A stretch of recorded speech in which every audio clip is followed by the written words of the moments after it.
Hey guys, welcome back to Ace Recaps. Ever wondered what a kangaroo would do on the moon? No? Well, you're about to find out in the most bizarre, hilarious, and mind-bending adventure on this side of the galaxy. Prepare to embark on a journey through the 2022 Chinese sci-fi adventure film Moon Man, where loneliness, love, and ludicrous situations collide in the most unexpected ways. The film is set in a near future. A huge asteroid that is hurtling toward Earth poses a threat to humanity's extinction. As a result, the UNMS effort, led by the Chinese government, has brought the world community together. It plans to launch many supernuclear missiles from a sizable lunar base. The moon will be used to block any leftover debris from striking Earth after these rockets smash the asteroid. The missiles are launched and the big asteroid is successfully annihilated after 8 years of painstaking planning. Everyone on Earth goes wild with excitement as a result.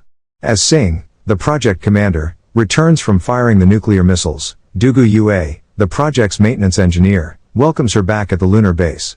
It becomes clear that Yue has a major crush on his commander, but the latter scolds him for being lazy and sends him back to his room. Yue better watch out, or he'll be mooning everyone. Then, shockingly, it is discovered that a solar storm caused one of the nuclear missiles to veer off track, sending some of the asteroid fragments in the direction of the UNMS moon base.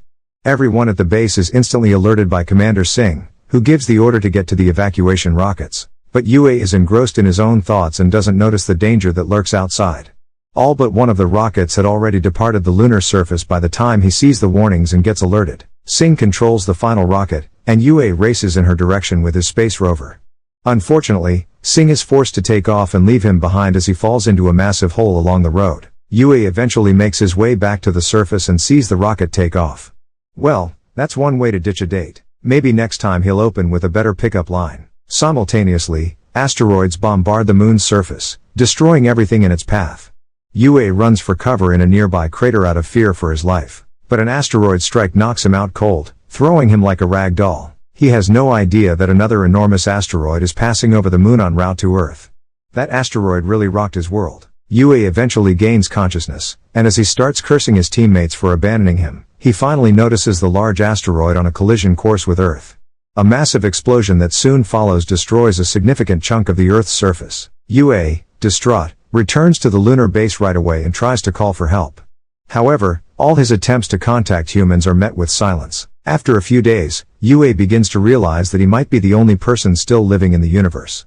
He devolves himself to mourning his pals who have passed away. He has enough food to last at least 80 years, which is the only positive thing. One day, he makes the decision to enter Commander Singh's chamber, his crush.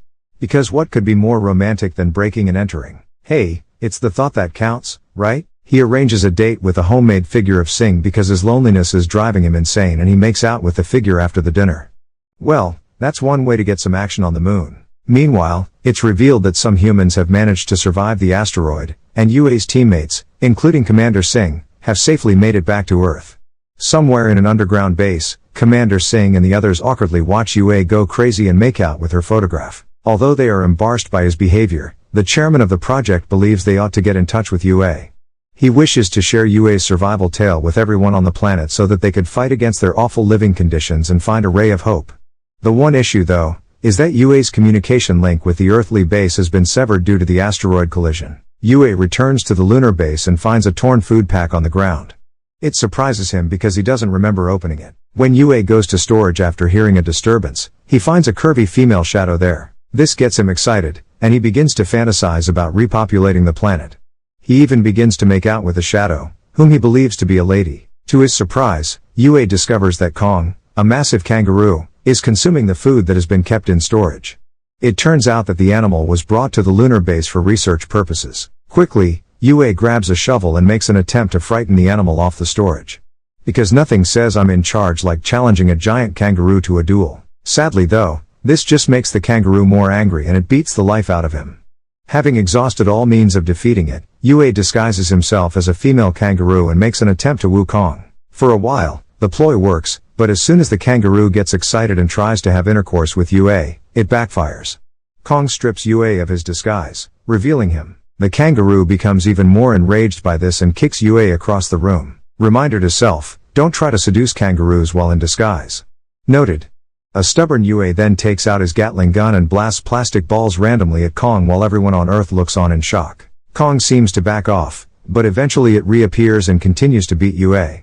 The fight ends when they each knock each other unconscious on the ground after hours of back and forth. Yue discovers that the communication equipment are picking up signals from Earth as he gets himself up off the ground.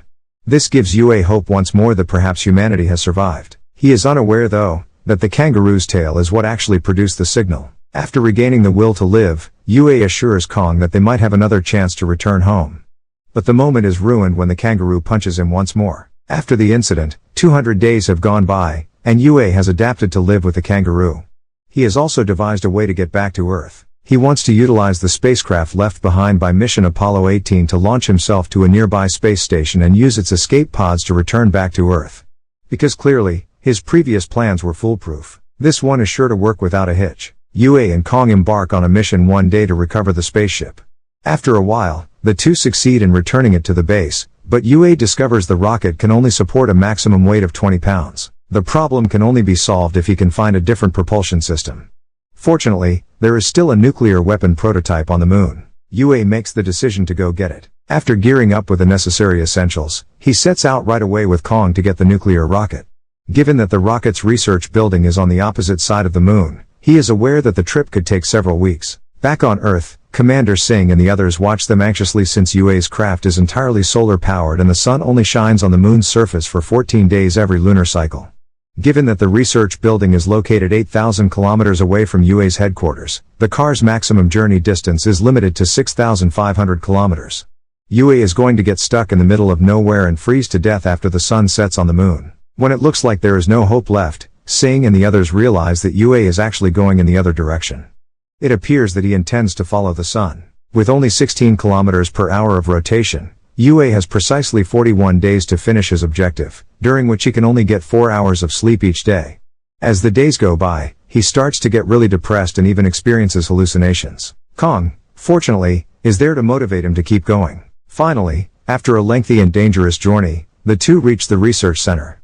Yue locates the nuclear bomb inside and gently lowers it to the floor. But the kangaroo begins fiddling with the control buttons, putting the mission in jeopardy and making Yue fearful.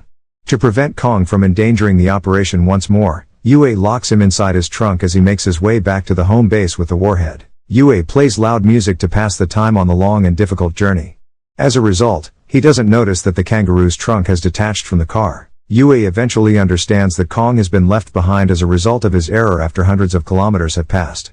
He must now make a challenging choice. He will run out of sunlight and the car won't start if he goes back to get Kong. However, Kong will freeze to death if he continues.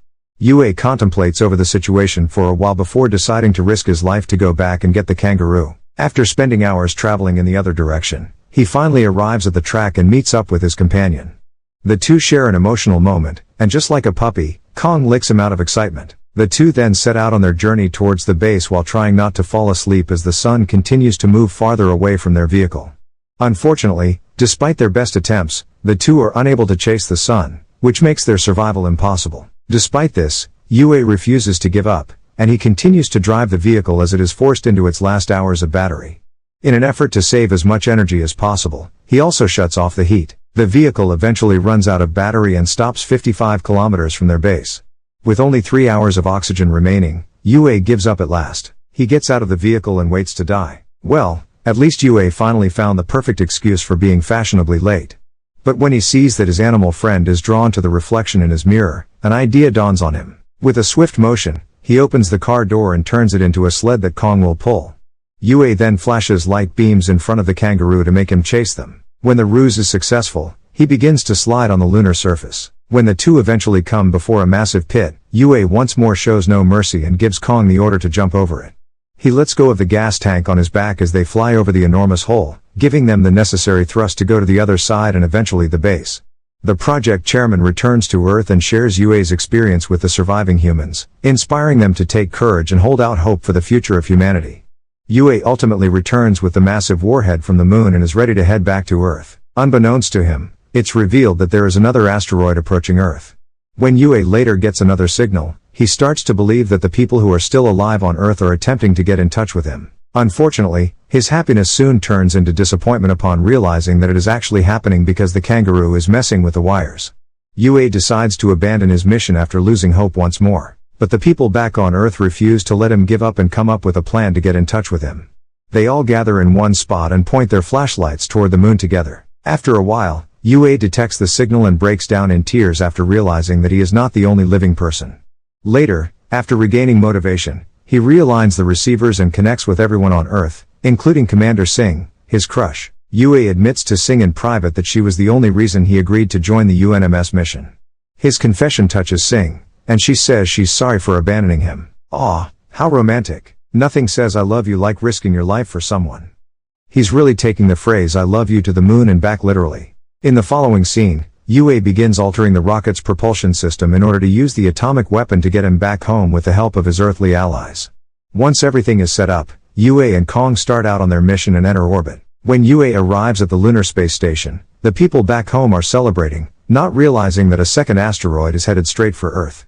Commander Singh eventually finds out about the asteroid that could destroy Earth as Yue is getting ready to board the escape pods. The UNMS headquarters then realizes that only Yue can save humanity as he is in possession of the nuclear weapon on board the lunar space station.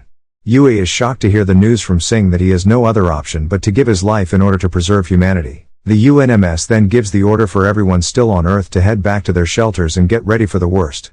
In the meantime, Yue sends Kong back to Earth in an escape pod after saying a heartfelt goodbye to him in space. Despite being an emotional disaster, Yue gathers himself because he has been given the mission to preserve humanity.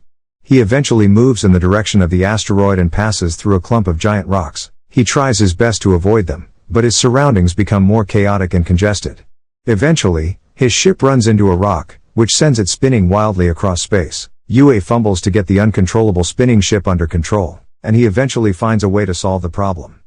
In order to equalize the pressure and ultimately stop the spin, he bursts open the ship's entrance. When Yue goes to check on the engine of the ship, he discovers that it has been totally destroyed and is unable to guide him to the asteroid. Having no other option, he chooses to carry the nuclear bomb to the massive asteroid by hand. This implies that Yue is going to have a very agonizing death, but he goes outside and unlocks the warhead without thinking twice. Then, pulling the nuclear weapon with him, he takes off straight for the big asteroid using his jetpack. The many debris gradually destroy Yue's spacesuit, but he eventually makes it to the asteroid. In his final moments, he recalls his crush, Commander Singh, and the asteroid is then blasted to pieces in a massive explosion back on Earth. People finally emerge from their shelters and notice the giant explosion in the sky. They are happy that they made it through the apocalyptic event, but they are also disappointed because Yue gave his life. After a few years, humanity has brought Earth back to its former glory. While Commander Singh and her group are once more dispatched to the moon to carry on their mission of defending Earth against alien threats, the kangaroo Kong is brought back to its natural habitat. That's all, folks. Thanks for joining us on Ace Recaps, where every adventure is out of this world. Don't forget to like, share, and subscribe for more cosmic capers.